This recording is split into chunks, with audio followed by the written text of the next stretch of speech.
Bismillahirrahmanirrahim. Assalamualaikum warahmatullahi wabarakatuh.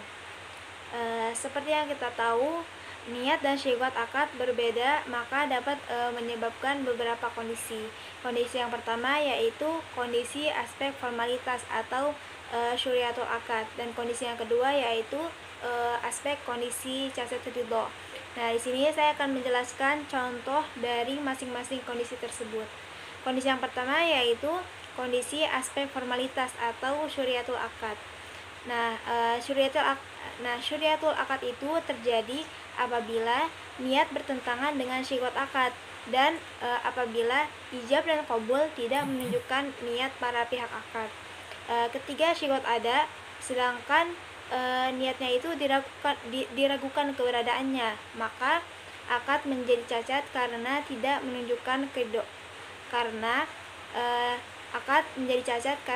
menunjukkan keridoannya. Nah, ada beberapa bentuk dari syuriatul akad, yaitu yang pertama bercanda atau hazal, yang kedua terpaksa atau talji'ah, yang ketiga mabuk atau sakar, dan yang keempat salah atau khata. Di sini saya mengambil contoh itu hazal atau bercanda.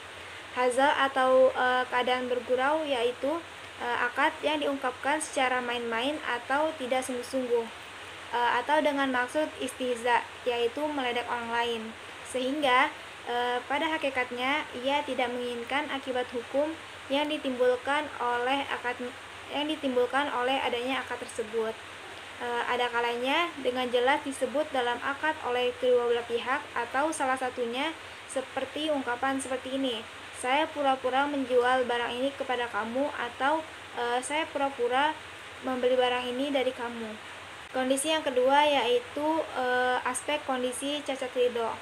Nah, atau disebut dengan uyub ridho. Uyub ridho itu terjadi apabila niat melakukan akad, sedangkan keinginan akad tetapi memiliki maksud yang merugikan pihak lain. Ketika syigot ada, sedangkan niatnya meragukan keberadaannya, maka akad menjadi formalisti. Nah, bentuk dari aspek kondisi cacat ridho ini tuh ada beberapa. Yang pertama itu ada terpaksa atau ikroh, yang kedua ada tipuan atau tadlis, yang ketiga ada manipulasi atau goban, dan yang keempat ada salah atau galat. Nah, di sini saya mengambil contoh ikroh atau terpaksa. Ikroh yakni memaksa pihak lain secara melanggar hukum untuk melakukan atau tidak melakukan suatu ucapan ataupun perbuatan yang tidak disukainya dengan gertakan atau ancaman, sehingga menyebabkan terhalangnya hak seseorang untuk bebas berbuat dan hilangnya kerelaan. Mungkin cukup sekian jawaban dari saya. Wassalamualaikum warahmatullahi wabarakatuh.